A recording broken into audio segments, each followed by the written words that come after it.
Hey guys, and welcome back on my YouTube channel. It's your boy Troll, and in today's video we're gonna review the new heroes because I never reviewed them, and I also gonna tell you if it's worth or not going for them in tomorrow's miracle event. So yeah, let's jump in and let's start with the new epic, and I believe her name is Sinov, something like that. Apparently it's a support. Yeah, it's a support from the dragon family. She looks weird as fuck. She doesn't look like Dragon Tribe. I mean, kinda-ish. I don't know. Anyway, let's go in. So, the ultimate deals 180 attack damage to all enemies with a 30% chance to reduce their speed by 40% for 2 turns. Now, her exclusive, I'm gonna review the exclusives as well for the epics, because for the epics, it's more likely you're gonna get the exclusive one day. The legendary, it's a different story. So if you get exclusive 3, additionally reduce all enemies turn meters by 15%. So this is kinda nice. If you get her on exclusive 3, she will be very good for 3-star campaign, and she would also be very good for PvP for sure. Having this turn reduce meter is obviously great. The only problem is she doesn't have freeze, silence, anything. So she's not the greatest of the greatest control units, but reducing the turn meter is actually not bad. And maybe she would be even more useful in PvP rather than trying to 3-star the campaign.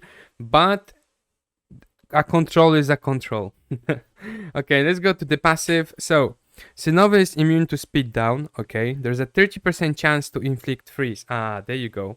On the enemy target for 1 turn instead of reducing their speed when Sinova deals direct damage to target under speed down status. Okay, now exclusive 2, Sinova is immune to freeze and gains 20% turn meter whenever her speed is reduced or she is inflicted with freeze. Okay, now there's not a lot of champions that actually will do that. I know few people started to play some freeze champions in the arena, but this won't work against bosses. This won't work in a lot of chapters in campaign. So overall the passive is a bit meh, but since you can add freeze if he already has speed down, that might be great. But then no, it's actually good if you can freeze someone who has speed down, knowing that Space, Guhana, and a few other champions can also do it. That's really not that bad. Now we go into the S2, Moonrise. Restores all allies HP by 6% of max HP and increase their turn meter by 10%. With exclusive 1, additionally grants all allies shield by 15% of max HP for 2 turns. And this skill is eventually a 3-turn skill. So yeah, the support, the heal is really nice. You're gonna heal, turn meter, shield. So honestly, it's a very, very good skill. I have to say, the skill is very good. And then let's check her S1. It deals 160 attack damage to a single enemy with a 30% chance to reduce speed by 20% and restores the ally with the lowest HP percentage. But okay, so it's kind of like Maya. Okay, so this is basically like Maya, like a weaker Maya with control, like a weaker Liz with control. So it's basically they tried to do a support with some sort of control because we don't have a lot of those. So overall, I doubt she will be like an amazing support that will restore your whole team, or she will be able to keep your team full HP. And at the same time, she's not such a big control either. So she's for me, she's a little bit of everything. And well, you can't say she's an amazing control because she's lacking control. You can't say she's an amazing support because she's lacking a little bit of support. So she's like a, like a mixed hybrid of both.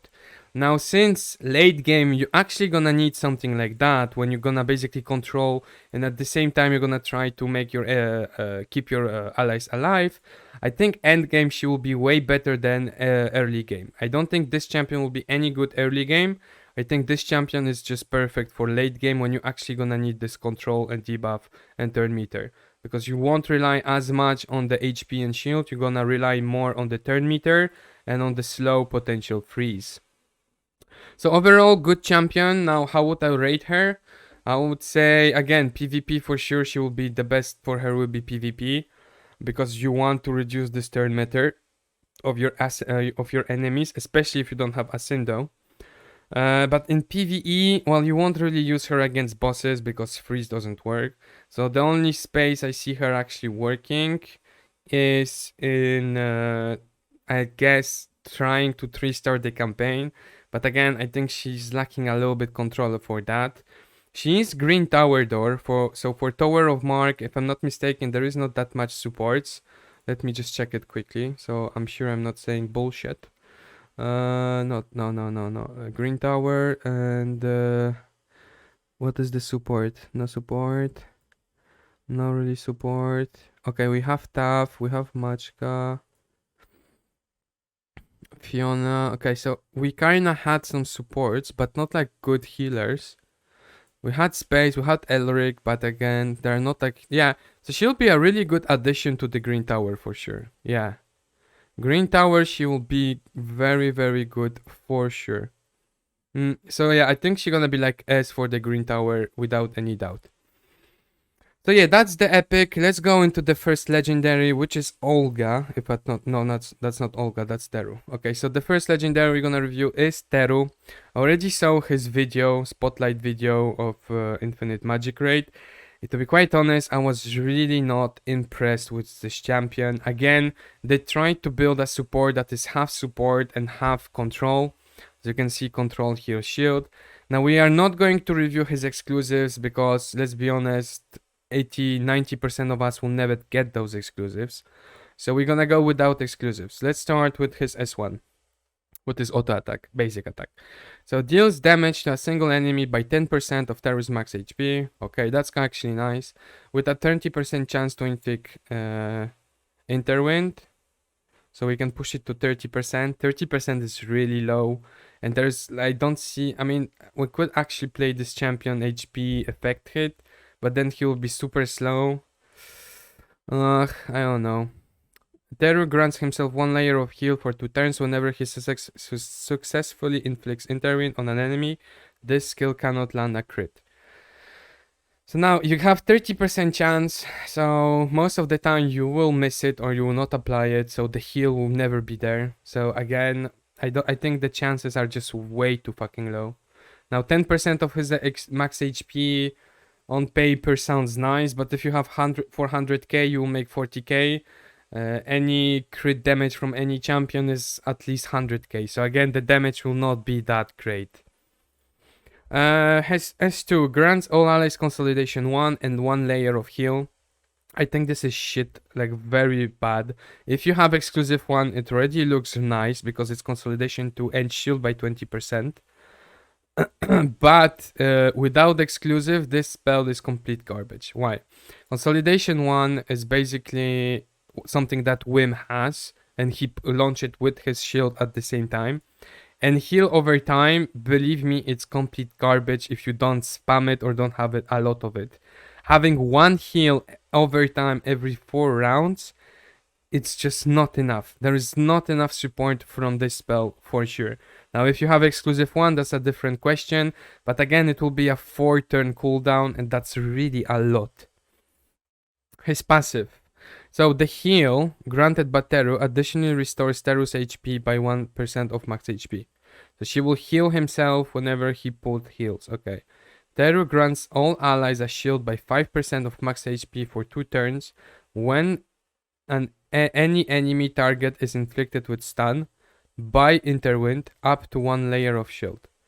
So not only you have to somehow land it because they can resist it, and then you actually have to stun after 2 turns. So again, this is so RNG. This is like, you can't rely on that. Like everything is like, I don't like it. Now the spell is amazing, but it would be way better if it's by grants the shield when you place Interwind, not when the stun is inflicted by Interwind, because not only you're gonna miss those Interwinds, then even if you place 1 or 2, you need to wait 2 turns. They can get cleansed or debuffed in the meantime, so you'll never actually get the stun. So overall, this is bad. For me, this is very bad. And then the ultimate, there is a 40% chance to inflict Interwind on all enemies for 2 turns. So tough is already better. Like why play Taro if you have tough?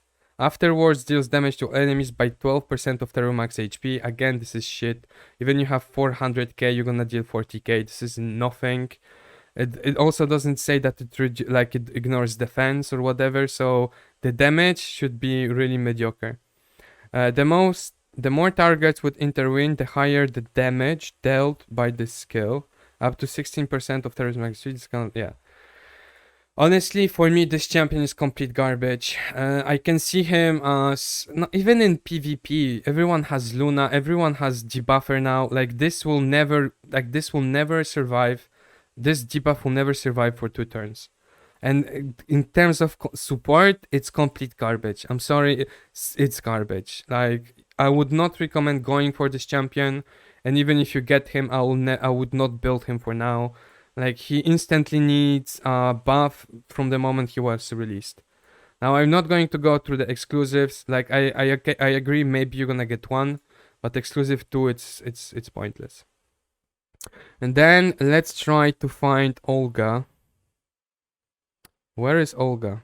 Ah, here. Hey, I'm back. Olga. Olga.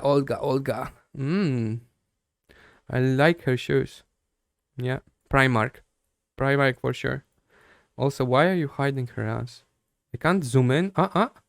We see the little cleavage. Yeah. It's like a Lady Gaga 2000. Yeah, anyway. Olga, let's see. Already, really? This. Are you for real? Really? No way. Wait. Come on. Wait. I'm not stupid. It's literally the same, no? It's almost the same. Come on. Anyway. So these 4 stages of attack damage each to a single enemy. The first 3 stages of attack reduce the target's turn meter by 15% each. And the 4th stage inflicts silence for 1 turn. So this is actually 100%. Okay. Well, reducing the turn meter is okay for PvP. Again, PvE, this will be reduced by half on any boss, and silence doesn't work on a boss. So, again, this is just PvP for me. I'm not going through the exclusives. Okay, Olga takes 25% less direct damage when she's attacked by heroes with counter mark. Olga has an 18 chance to pursue an attack 1 time after an ally casts skill that deals damage proactively. I don't understand this. I understand that she's gonna have... Wait, now this is what? 12%. So 30% and 37? So this will be 30. This will be 37, right? Yes. So now the question is, this chance will increase less direct damage, or this chance? No, this is the chance. Okay, so she's gonna have 30% chance to pursue an attack 1 time after an ally casts skills that deal damage proactively. What does it mean proactively? What the fuck is proactively? So I don't know. I would like to test her out.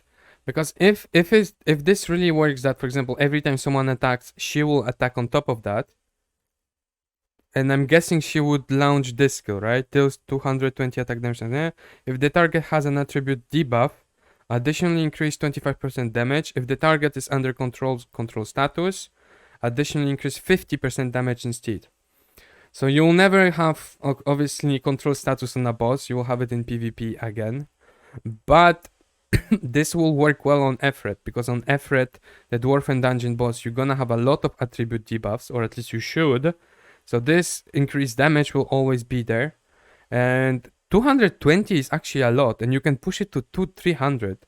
So if she basically gonna, not counter attack, but joint attack, if she gonna make a joint attack every time someone else attacks, now again, I have no idea what do they mean proactively. But if she launches one every time, maybe it could be also good on the guild boss to see. But the guild boss, I don't think you can you can't reduce turn meter of the guild boss. So again, I think Efret is nice, PvP obviously. And her active skill, so her passive, no, it's not a passive, this is, okay. Grants self damage immunity and control immunity for 1 turn. Then pursues and attack one enemy target under control status one time. And if there's no one with control status. Okay, so this was exclusive one. Extends the duration of the for 2 turns. Olga gets 1 extra turn after casting it.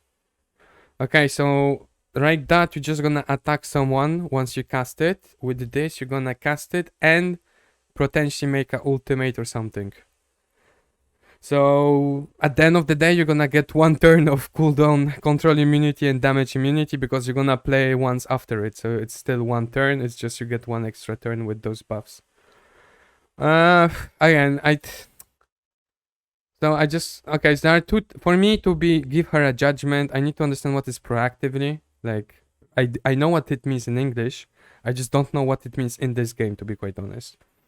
And also, we need to see what happens here. If one enemy targets, if no one has control status, will she attack? Not at all. And and you can increase how many enemies. Oh, this is actually nice. This is nice because she's gonna be great in PvP. Like, I think she's gonna be amazing PvP because imagine you have Olga and Asindo. So Asindo goes in, silence everyone. Then you buff Olga with Besiden. So, and then after you got buffed with Besiden, you just launch this attack.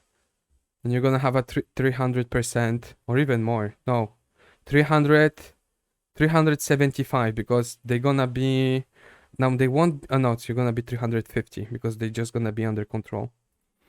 I think it's gonna be a fun champion in PvP, but not PvE at all. I think all of the champions they just released are so PvP based. I'm guessing they are getting ready for RTA, that's why there are so many PvP champions that are coming out.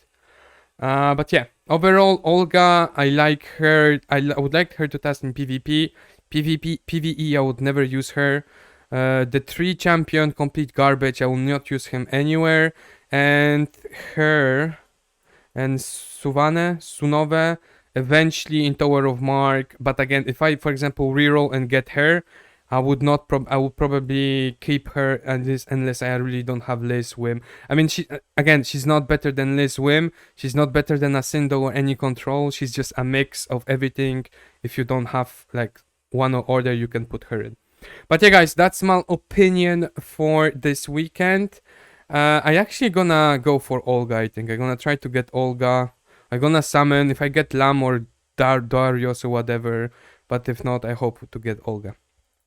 Anyway, guys, I hope this review helped you out. I had some time to review them. I didn't jump in straight away when they released them, so I had some time to read and think about it. Anyway, guys, make sure to like, follow, and subscribe, and I will see you in the next video.